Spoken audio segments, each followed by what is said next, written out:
माँ, आज मैं आपको बाजार की पूरी शॉपिंग करवा के लाऊंगी।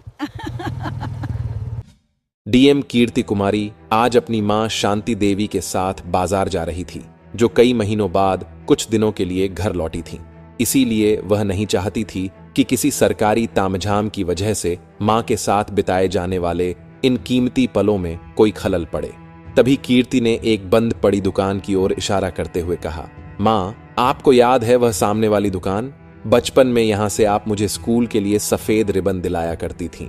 उनकी बात सुनकर शांति देवी मुस्कुराई। हाँ बेटी, और तू हमेशा 2 की जगह 4 रिबन की जिद करती थी। तू कहती थी कि 2 खो जाएंगे। दोनों हंसते बतियाते आगे बढ़ रही थीं। वे अपनी ही दुनिया में मग्न थीं, लेकिन उन्हें क्या पता था कि कुछ ही पलों में उनकी यह खुशियों भरी दुनिया तहस नहस होने वाली है। तभी बाजार की गुनगुनाहट को चीरती हुई 3-4 पुलिस मोटरसाइकिलों का खौफनाक सायरन गूंजा। बाइक्स तेजी से भीड़ को हटाती हुई अंदर घुस गईं।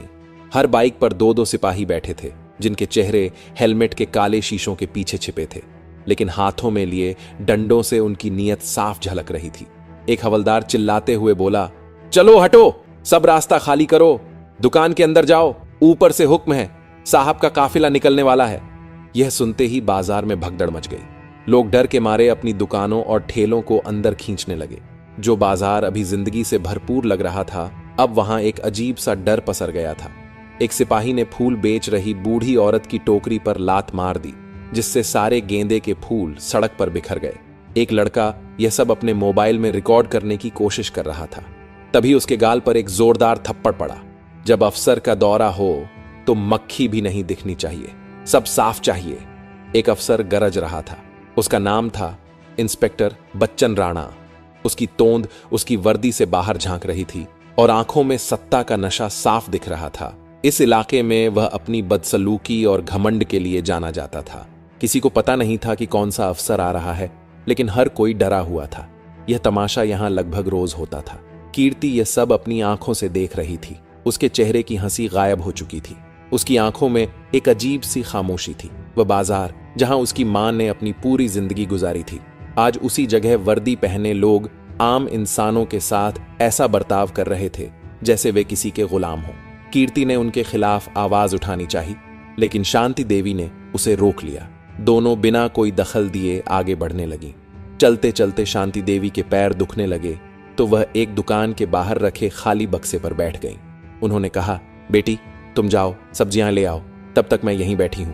कीर्ति बोली, मां, अपना ख्याल रखना। इतना कहकर कीर्ति वहां से चली गई। इंस्पेक्टर बच्चन राणा की नजर शांति देवी पर पड़ी। वह तुरंत उनके पास आया और चिल्लाया, ए बुढ़िया, यहां क्यों बैठी है? यह वीआईपी रूट है, दिखाई नहीं देता? उसकी आवाज में जरा भी लिहाज नहीं था। शांति देवी ने विनम्रता से हाथ जोड़कर कहा, बेटा बस पैर दुख रहे थे, अभी उठ जाती हूं। इंस्पेक्टर राणा ने जहरीली हंसी हंसी, तेरी उम्र के बराबर तो मेरी नौकरी हो गई है, तुम जैसे लोग ही गंदगी फैलाते हो, रुक अभी सिखाता हूं तरीका। और उसने एक जोरदार थप्पड़ जड़ दिया। उस थप्पड़ की आवाज हवा में गूंजी, जैसे उस एक आवाज ने बाजार के हर शोर को निगल लिया हो। लोग पत्थर बनकर खड़े रह गए। किसी के मुंह से एक शब्द नहीं निकला। तभी कीर्ति वापस लौटी और उसने अपनी मां का झुका हुआ चेहरा देखा। उनकी आंखों में आंसू थे। कीर्ति वहीं जम गई। उसके कानों में बस उस थप्पड़ की गूंज थी। वह थप्पड़ सिर्फ उसकी मां के गाल पर नहीं पड़ा था, वह उसकी आत्मा पर पड़ा था। क्रोध से भरी कीर्ति इंस्पेक्टर राणा की तरफ बढ़ी। अबे ओ इंस्पेक्टर, तेरी हिम्मत कैसे हुई मेरी मां पर हाथ उठाने की? तुम लोग ये बदतमीजी क्यों कर रहे हो? अरे ओ छोकरी, अब तू मुझे सिखाएगी क्या करना है क्या नहीं। चल भाग यहाँ से, ज्यादा ज्ञान मत दे। बस यही सुनकर कीर्ति के भीतर तूफान उठ खड़ा हुआ। इंस्पेक्टर, मैं तुम्हें समझा रही हूँ, या तो मेरी माँ से माफी मांग लो, वरना तुम्हारी वर्दी उतारने में समय नहीं लगेगा। अब ये कल की छोकरी मुझसे माफी मंगवा रही है, ज्यादा ज्ञान क्यों पेल रही है? तो तू जब पैदा हुई थी तब से इंस्पेक्टर हूँ मैं। तूने मुझ पे हाथ उठाया है, अब मैं तुझे दिखाती हूँ कि मैं क्या चीज हूँ। अभी बताती हूँ मैं कौन हूँ। हेलो, मैं सोनपुर जिले की डीएम कीर्ति कुमारी बोल रही हूँ। इंस्पेक्टर बच्चन राणा और उसकी पूरी टीम को अभी निलंबित किया जाए। एसएसपी साहब से कहो 15 मिनट के अंदर मुझे इसी बाजार में मिले, क्योंकि मैंने यहाँ कई गुंडों को पुलिस की वर्दी में पकड़ा है। फोन रखते ही कीर्ति ने अपनी मां को उठाया, उनके आंसू पोंछे और सीने से लगा लिया। लोग सन्न होकर देख रहे थे कि यह लड़की कौन है जिसने एक फोन से पुलिस महकमे में हड़कंप मचा दिया। इंस्पेक्टर राणा का चेहरा सफेद पड़ चुका था। ठीक 15 मिनट बाद एसएसपी की गाड़ी सायरन बजाती हुई पहुंची। एसएसपी लगभग दौड़ते हुए उतरे। मैडम, बहुत बड़ी गलती हो गई। कीर्ति ने हाथ उठाकर रोका। यह गलती नहीं है एसपी साहब, यह बहुत बड़ा अपराध है। यही बाजार के सामने इंस्पेक्टर राणा और उसकी टीम को सस्पेंड कर दिया गया। उन्हें जबरदस्ती जीप में ठूंसा गया। भीड़ तालियां बजाने लगी। किसी ने नारा लगाया, डीएम साहिबा जिंदाबाद। शांति देवी की आंखों में आंसू थे, लेकिन इस बार ये गर्व के आंसू थे। उस रात कीर्ति अपने सरकारी बंगले पहुंची, पर उसका मन शांत नहीं था। उसने जन सुनवाई नाम की फाइल खोली, जिसमें ऐसे दर्जनों मामले दबाए गए थे। कहीं पुलिस की अवैध वसूली, कहीं बेगुनाहों पर झूठे केस, कहीं किसी गरीब की एफआईआर तक न लिखना। कीर्ति समझ चुकी थी, लड़ाई इंस्पेक्टर राणा से नहीं, लड़ाई उस सोच से है जो वर्दी को इंसानियत से बड़ा समझती है। अगली सुबह कीर्ति कुमारी ने डीएम की गाड़ी नहीं बुलाई। उसने एक साधारण सा सलवार सूट पहना और एक आम लड़की की तरह अपनी बुलेट बाइक पर बैठकर निकल पड़ी। उसकी मंजिल थी थाना सूरजपुर, क्योंकि सबसे ज्यादा शिकायतें यहीं से थीं। वह थाने पहुंची तो पहरेदार ने उसे रोक लिया। कहां, किससे मिलना है? कीर्ति ने घबराई हुई लड़की की एक्टिंग करते हुए कहा, एक शिकायत दर्ज करवानी है। इतना बोलकर वह अंदर चली गई। अंदर इंस्पेक्टर दरोगा गजेंद्र सिंह पान चबाता हुआ बैठा था। उसने कीर्ति को ऊपर से नीचे तक देखा और बोला, क्या हुआ, किसके खिलाफ शिकायत है?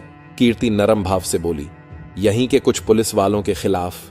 वो मेरे भाई को कल रात घर से उठाकर ले आए हैं और छोड़ने के लिए पैसे मांग रहे हैं। दरोगा गजेंद्र जोर से हंसा। अच्छा, पुलिस की शिकायत पुलिस से ही करने आई है?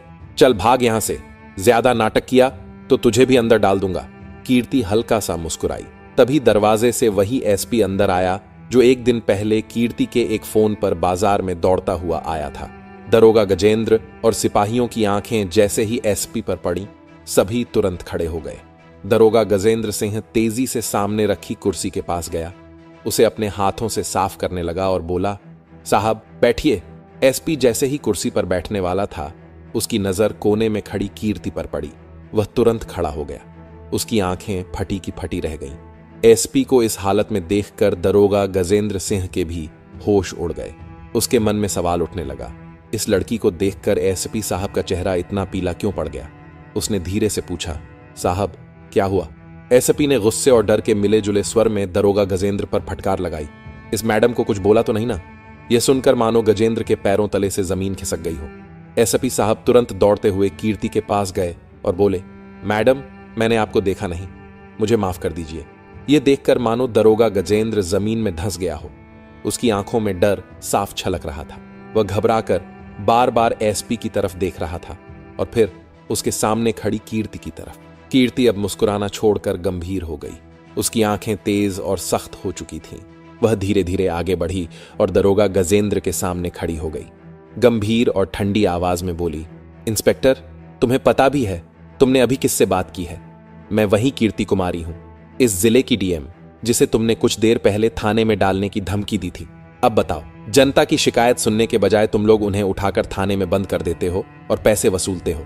यही है तुम्हारा न्याय, यही है तुम्हारी वर्दी की इज्जत। गजेंद्र हक्का बक्का रह गया। उसके चेहरे से सारा रंग उड़ गया। वह कांपते हुए दोनों हाथ जोड़कर कीर्ति से माफी मांगने लगा। मैडम मुझसे गलती हो गई, मैं आपको पहचान नहीं पाया, दया कर दीजिए, दोबारा ऐसी गलती नहीं होगी। कीर्ति ने उसकी ओर सख्त नजरों से देखा और ऊंची आवाज में बोली, माफी से कानून नहीं चलता इंस्पेक्टर, तुम्हें सस्पेंड किया जाता है और तुम्हारे खिलाफ विभागीय जांच भी होगी। आज से तुम इस कुर्सी के लायक नहीं हो, तुम्हें जेल में डालना चाहिए, लेकिन अभी तुम्हें सिर्फ सस्पेंड करती हूं ताकि बाकी पुलिस वालों को सबक मिले। एसपी ने तुरंत सिर झुकाकर आदेश मानते हुए सिपाहियों को इशारा किया। 2 सिपाही आगे आए और दरोगा गजेंद्र को पकड़ लिया।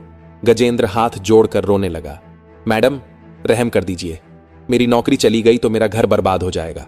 कीर्ति ने एक कदम पीछे हटकर ठंडी आवाज में कहा, जब तुम किसी गरीब की फरियाद सुनने के बजाय उसे धमकाते और थाने में बंद कर देते हो, तब उसके घर का क्या होता है, कभी सोचा है?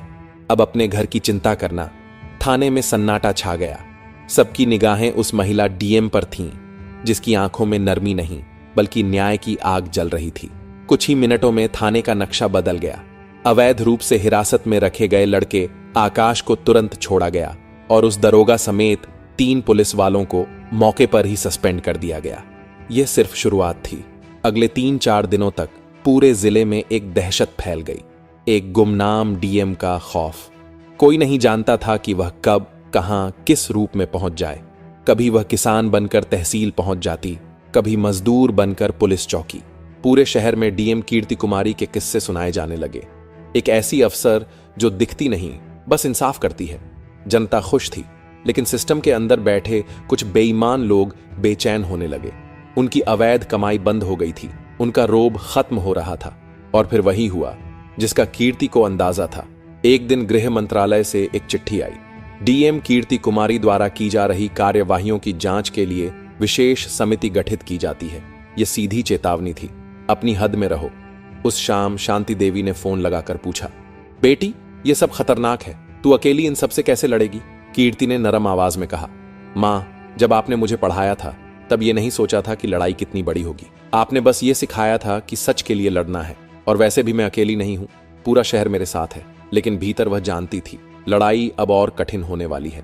रात में जब वह सोने जा रही थी, उसका भरोसेमंद जूनियर आकाश डरते हुए उसके पास आया। वह घबराया हुआ था। उसने बिना कुछ बोले अपने हाथ में पकड़ा टेबलेट कीर्ति के आगे बढ़ा दिया। टेबलेट पर देश के सबसे लोकप्रिय न्यूज चैनल का लाइव शो चल रहा था।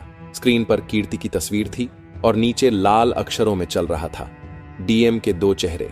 क्या सोनपुर की मसीहा ही सबसे बड़ी मुजरिम है? एक गोदी मीडिया का पत्रकार चिल्ला रहा था, ये देखिए हमारे स्टिंग ऑपरेशन की एक्सक्लूसिव फुटेज। स्क्रीन पर भीमराव कॉलोनी का धुंधला वीडियो चल रहा था, जहां कीर्ति भेष बदल कर गई थी। एडिटिंग इतनी चालाकी से की गई थी कि ऐसा लग रहा था जैसे वह चाय वाले को धमका रही हो। फिर एक नकली ऑडियो जिसमें उसकी आवाज को तोड़ मरोड़ कर पेश किया गया था। पत्रकार पागलों की तरह चिल्ला रहा था, एक महिला डीएम पुरुष के नाम से क्यों घूम रही थी? क्या वह पुलिस पर झूठे आरोप लगा रही है? क्या यह एक बड़ी साजिश है? कीर्ति के पैरों तले जमीन खिसक गई। यह हमला साधारण लोगों ने नहीं किया था, यह सिस्टम के एक ताकतवर छिपे दुश्मन ने किया था, जो सामने नहीं आता लेकिन वार घातक करता है। आकाश डरते हुए बोला, मैम, यह वीडियो हर न्यूज चैनल पर चल रहा है, सोशल मीडिया पर वायरल हो चुका है। उन्होंने आपके खिलाफ मीडिया ट्रायल शुरू कर दिया है। अब लड़ाई दफ्तर की नहीं है मैम, यह लड़ाई पूरे देश के सामने है और इस लड़ाई में सच का कोई गवाह नहीं होता। कीर्ति की आंखें स्क्रीन पर टिक गईं, जहां एक गोदी पत्रकार चीख चीख कर उसकी ईमानदारी की हत्या कर रहा था। धोखेबाज डीएम, सिस्टम को धोखा, झूठे स्टंट की सच्चाई, शब्द उसकी आत्मा को चीर रहे थे। उसने सोचा था लड़ाई भ्रष्ट अफसरों से होगी, पर यह लड़ाई तो अलग ही थी। यह लड़ाई थी धारणा, परसेप्शन की, एक ऐसे झूठ से जिसकी बार बार पुनरावृत्ति उसे सच बना सकती थी। आकाश ने पूछा, मैम, अब हम क्या करेंगे? कीर्ति ने जवाब नहीं दिया। वह चुपचाप खिड़की के पास जाकर खड़ी हो गई। बाहर शहर की बत्तियां टिमटिमा रही थीं, वही शहर जिसके लिए वह दिन रात लड़ रही थी। और आज शायद वही लोग टीवी पर उसकी छवि को एक अपराधी की तरह देख रहे थे। तभी फोन की घंटियां बजने लगीं। लैंडलाइन, मोबाइल, एक के बाद एक कॉल। लखनऊ से बड़े अफसर, किसी की आवाज में हमदर्दी का दिखावा, किसी में डांट। सबका निष्कर्ष एक ही, आपने ये क्या कर दिया? पूरे प्रशासन की नाक कटवा दी। बेहतर है कुछ दिनों की छुट्टी ले लें, मामला शांत होने दीजिए। सिस्टम उसे धीरे धीरे अलग थलग करने लगा था। अगली सुबह वह उठी तो उसकी आंखों में एक अजीब सी दृढ़ता थी। वह हार नहीं सकती थी। अगर आज वह हार गई तो फिर कोई सच के लिए लड़ने की हिम्मत नहीं करेगा। उसने अपना फोन उठाया और एक पुराना नंबर मिलाया। यह नंबर था उसके कॉलेज के पुराने गुरु प्रोफेसर शर्मा का, जो अब शांत जीवन जी रहे थे। प्रोफेसर शर्मा सिर्फ एक टीचर नहीं थे, वह पत्रकारिता और जनसंचार के विशेषज्ञ थे। वह जानते थे कि शब्दों और तस्वीरों से कैसे खेला जाता है। सर, मुझे आपकी मदद चाहिए, डीएम कीर्ति कुमारी ने बिना किसी भूमिका के कहा। प्रोफेसर शर्मा ने पूरी बात शांति से सुनी। सब कुछ सुनने के बाद वह बस इतना बोले, कीर्ति, याद रखना, झूठ की रफ्तार हमेशा सच से तेज होती है। वह तुमसे आगे निकल चुका है। अब अगर उसे हराना है तो तुम्हें एक नया, उससे भी बड़ा सच बनाना होगा। तुम एक झूठ का जवाब 100 सबूतों से नहीं दे सकती। तुम्हें एक कहानी का जवाब एक ज्यादा सच्ची और ज्यादा असरदार कहानी से देना होगा। यह शब्द कीर्ति के लिए एक दिशा निर्देश की तरह थे। वह समझ गई कि उसे क्या करना है। उसने तुरंत आकाश को बुलाया। आकाश, पिछले 4 दिनों में हमने जितने भी थानों और चौकियों पर कार्रवाई की है उन सब की वीडियो फुटेज, सस्पेंशन ऑर्डर की कॉपियां और सबसे जरूरी उन सभी लोगों की लिस्ट निकालो जिनकी हमने मदद की है। अगले 2 घंटे तक कीर्ति और आकाश सबूत इकट्ठा करने में लगे रहे। उनके पास सूरजपुर थाने से छुड़वाए गए बेगुनाह लड़कों 100 के बयान थे। भीमराव कॉलोनी के उन लोगों के वीडियो थे जो सालों से पुलिस के अत्याचार से परेशान थे। उस बूढ़ी फूल बेचने वाली का इंटरव्यू था जिसकी टोकरी पर लात मारी गई थी। उनके पास एक एक चीज का कच्चा चिट्ठा था। आकाश ने पूछा, अब इन सबूतों का क्या करेंगे मैम? गोदी मीडिया तो हमें दिखाएगा नहीं। गोदी मीडिया कहानी दिखाता नहीं, कहानी बनाता है। कीर्ति ने कहा, हम अपनी कहानी खुद कहेंगे। उसने प्रोफेसर शर्मा की मदद से एक युवा स्वतंत्र यूट्यूबर पत्रकार से संपर्क किया। उसका नाम था काजल भारद्वाज, जो किसी बड़े न्यूज चैनल के लिए काम नहीं करती थी। वह अपना यूट्यूब चैनल चलाती थी जहां वह बेखौफ होकर खोजी पत्रकारिता करती थी। उसकी पहुंच करोड़ों लोगों तक थी। मध्यरात्रि को कीर्ति ने शहर से बाहर एक सुनसान जगह पर काजल से मुलाकात की। यह बहुत बड़ा खतरा था, लेकिन अब खतरे उठाने के अलावा कोई चारा नहीं था। कीर्ति ने सीधे मुद्दे पर आते हुए कहा, मेरे पास ज्यादा समय नहीं है। यह एक पेन ड्राइव है, इसमें वह सब कुछ है जो आपको चाहिए। पेन ड्राइव में पूरी साजिश और सारे सबूत मौजूद थे। काजल भारद्वाज ने पेन ड्राइव लिया और तुरंत अपनी रिपोर्ट ऑफ डॉक्यूमेंट्री के जरिए पूरा सच सामने ला दिया।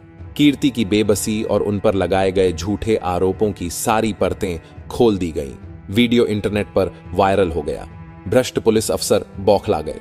कीर्ति और आकाश ने साजिश के पीछे का नेटवर्क खोज निकाला और पता चला कि आईजी अशोक सिंह ही पूरा मास्टरमाइंड था। उसकी ईमानदार छवि के पीछे 20 साल पुराने अपने अतीत का एक काला राज छिपा था, जिसमें कीर्ति के पिता की हत्या और केस दबाना शामिल था। कीर्ति ने बूढ़े हवलदार राम से अपने पिता की हत्या का डाइंग डिक्लेरेशन दर्ज करवाया। उसके पास अब आईजी अशोक सिंह के साम्राज्य को ध्वस्त करने के पुख्ता सबूत थे। राज्य की उच्च स्तरीय जांच समिति के सामने सबूत पेश किए गए और आईजी अशोक सिंह को बर्खास्त कर दिया गया। 20 साल बाद वह और उसकी मां शांति देवी वहीं गए जहां उसके पिता की मौत हुई थी। अब वहां डर नहीं, सिर्फ सुकून था। शांति देवी की आंखों में गर्व और खुशी थी। कीर्ति ने अपनी और अपने पिता की लड़ाई पूरी कर दी थी। दोस्तों, कैसी लगी हमारी वीडियो? अगर आपको हमारी कहानी पसंद आई तो वीडियो को लाइक जरूर करें, अपने संबंधित लोगों को शेयर जरूर करें। वीडियो के लिए आपका अनुभव कमेंट बॉक्स में जरूर दें और आगे भी ऐसी वीडियो देखने के लिए चैनल को सब्सक्राइब करें और बने रहें फिल्मी टेल्स के साथ। हमारी वीडियो बनाने का उद्देश्य सिर्फ मनोरंजन तक ही सीमित है। न हम किसी की जाति को ठेस पहुंचाना चाहते हैं, न हम किसी के धर्म को। हमारा उद्देश्य है भारत को भ्रष्टाचार से दूर रखना। हम आपकी सेवा में हाजिर हैं। मिलते हैं अगली वीडियो में।